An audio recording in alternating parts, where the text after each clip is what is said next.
A Abadia de Northanger, Jane Austen. Capítulo 1. Ninguém que tenha convivido com Catherine Morland enquanto criança poderia imaginar que ela tivesse nascido para ser uma heroína. Sua situação na vida, o caráter de seu pai e de sua mãe, sua própria pessoa e seu ânimo, tudo se mostrava contra ela. Seu pai, um clérigo, não era desafortunado ou pobre, um homem muito respeitável, embora seu nome fosse Richard e nunca tenha sido bonito. Tinha uma considerável autonomia, além de um bom salário, e nem de longe era dado a trancafiar suas filhas. Sua mãe, dona de um apropriado senso comum, tinha uma boa índole e, o que era mais notável, uma boa corpulência. Teve 3 filhos antes de Catherine nascer e, ao invés de morrer ao trazer esta última ao mundo, como seria de se esperar, ela ainda viveu para ter mais outros 6 filhos e vê-los crescer ao seu redor, enquanto gozava de excelente saúde. Uma família de 10 filhos sempre será chamada de uma família admirável, em que há cabeças, braços e pernas suficientes para o adjetivo. Mas os Morland tinham outro pequeno direito sobre a palavra, pois eram, em geral, muito simples e corretos, sendo que Catherine, por muitos anos, foi tão correta quanto os outros. Ela tinha uma aparência esguia e estranha, pele pálida, sem cor, cabelos escuros e escorridos e traços fortes, excessivamente fortes para a sua pessoa, e, não menos inapropriada para o heroísmo, parecia a sua mente. Ela era apaixonada pelas brincadeiras dos garotos e preferia cricket não apenas em relação às bonecas, mas também às diversões mais heróicas da infância, como alimentar um canário ou regar uma roseira. Na verdade, ela não gostava do jardim, e se colhia flores era principalmente pelo prazer de enganar, pelo menos assim foi conjecturado por ela, pois sempre preferia aquelas proibidas de serem colhidas. Tais eram suas propensões, e suas habilidades eram igualmente extraordinárias. Ela nunca podia aprender ou entender qualquer coisa antes de ser ensinada, e, às vezes, nem mesmo assim, pois era muito desatenta e, ocasionalmente, estúpida. Sua mãe levou 3 meses para ensiná-la a repetir o poema A Petição do Mendigo. No entanto, sua irmã mais nova, Sally, podia recitá-lo melhor do que ela. Não que Catherine fosse sempre estúpida, de jeito nenhum. Ela aprendeu a fábula, a lebre e seus amigos, tão rápido quanto qualquer garota na Inglaterra. Sua mãe queria que ela aprendesse música, e Catherine estava certa de que gostaria disso, pois adorava pressionar as teclas da velha e abandonada espineta. Assim, começou aos 8 anos, estudando por um ano apenas, pois já não aguentava mais, e a senhora Morland, que não insistia em tornar prendadas suas filhas, apesar da incapacidade ou aversão, permitiu que ela deixasse os estudos. O dia em que mandou embora o mestre de música foi um dos mais felizes da vida de Catherine. Seu gosto por desenho não era superior, se bem que, sempre que encontrava uma carta jogada fora por sua mãe ou qualquer pedaço de papel, ela fazia o que podia, desenhando casas e árvores, galinhas e galos, tudo muito parecido um com o outro. Seu pai lhe ensinava a escrever e a fazer contas. Sua mãe, francês.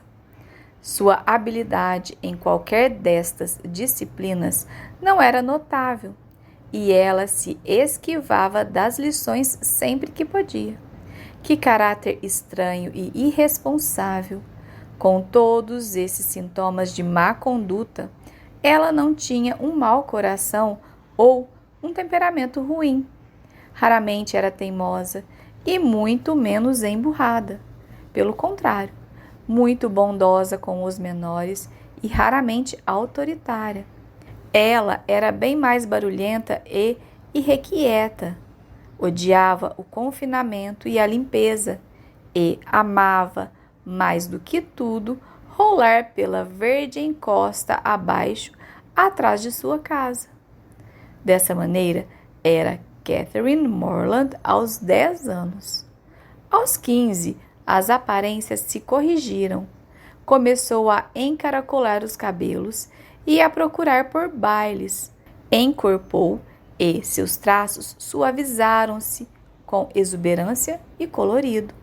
Seus olhos ganharam mais alegria e sua figura ficou mais imponente. Seu amor pela sujeira deu lugar a uma inclinação pela sofisticação. À medida que crescia, tornava-se mais limpa e mais esperta. E agora tinha o prazer de ouvir, às vezes, seu pai, sua mãe comentarem sobre seu aperfeiçoamento pessoal. Catherine está crescendo e se tornando uma menina muito bonita. Ela está quase encantadora. Eram palavras que agarravam seus ouvidos de vez em quando. E como eram prazerosas tais palavras! Parecer-se quase encantadora é uma aquisição mais interessante para uma menina de aparência simples pelos primeiros 15 anos de sua vida, do que para uma menina bonita desde o berço. A senhora Morland era uma mulher muito boa e ansiava por seus filhos terem tudo o que desejassem, mas estava sempre tão ocupada em cuidar e em ensinar os mais novos que os mais velhos eram deixados aos próprios cuidados. E então não era muito intrigante que Catherine, que por natureza nada tinha de heróica em si, preferisse na idade de 14 anos cricket, beisebol, montar a cavalo e correr pelos campos, a livros ou, pelo menos, livros educativos. No entanto, dado que nada como um conhecimento útil poderia ser obtido disso e que eram apenas histórias e não reflexões, ela nunca tinha qualquer objeção a livros. Mas, dos 15 aos 17 anos, ela estava em treinamento para se tornar uma heroína. Leu todos os livros que as heroínas deveriam ler para fornecer em suas memórias aquelas citações que eram tão úteis e tranquilizantes durante as vicissitudes de suas agitadas vidas. Com Pope, ela aprendeu a censurar aqueles que fazem zombaria dos aflitos. Com Gray, que muitas flores nascem para florir sem serem vistas e desperdiçam sua fragrância no ar deserto. Com Thompson, que é uma deliciosa tarefa ensinar a uma jovem ideia como se desenvolver, e de Shakespeare, que ela recebeu muito aprendizado, dentre eles que fios leves como o ar são para o ciumento, confirmação evidente como provas das Santas Escrituras.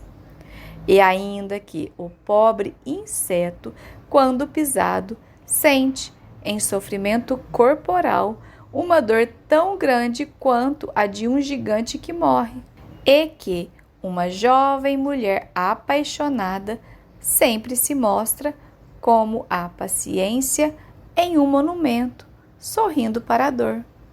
Até aquele momento, seu aprimoramento era suficiente e, em muitos outros aspectos, ela ia muito bem. Apesar de não conseguir escrever sonetos, obrigava-se a lê-los e, embora parecesse não haver chances de levar todo um grupo ao choro em um prelúdio ao piano de composição autoral, podia ouvir o desempenho de outros sem o menor cansaço. Sua maior deficiência estava no lápis. Não tinha noção alguma de pinturas, nem mesmo para tentar um esboço do perfil de seu amado. Era quando ficava miseravelmente menor que a verdadeira altura heróica. Até o momento, ela não conhecia sua própria miséria, pois não tivera um amado para retratar. Ela chegou aos 17 anos sem ter visto um jovem amável que pudesse despertar sua sensibilidade, sem ter inspirado uma paixão verdadeira e sem ter levado mesmo qualquer admiração, além daquelas moderadas e passageiras. Isso era realmente estranho, mas coisas estranhas podem ser geralmente contabilizadas se sua causa for bem pesquisada. Não havia nenhum lord na vizinhança, nem mesmo um barão. Não havia nenhuma família em seus relacionamentos que tivesse obrigado e cuidado de um garoto acidentalmente encontrado em sua porta. Nenhum jovem rapaz cuja origem fosse desconhecida. Seu pai não tinha nenhum protegido e o escudeiro da paróquia nenhum filho. Porém, quando é o destino de uma jovem dama ser uma heroína, a maldade de 40 famílias ao redor não pode impedi-la. Algo irá acontecer para lançar um herói em seu caminho. O Sr. Allen, então proprietário da maior parte das terras perto de Fullerton, a vila de Wiltshire, onde moravam os Morland, foi enviado a Bath para cuidar de sua gota.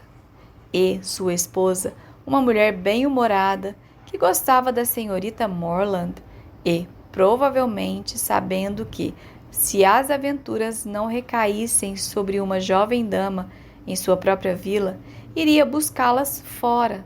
Convidou-a a acompanhá-los. O senhor e a senhora Morland eram só bondade e Catherine só alegria.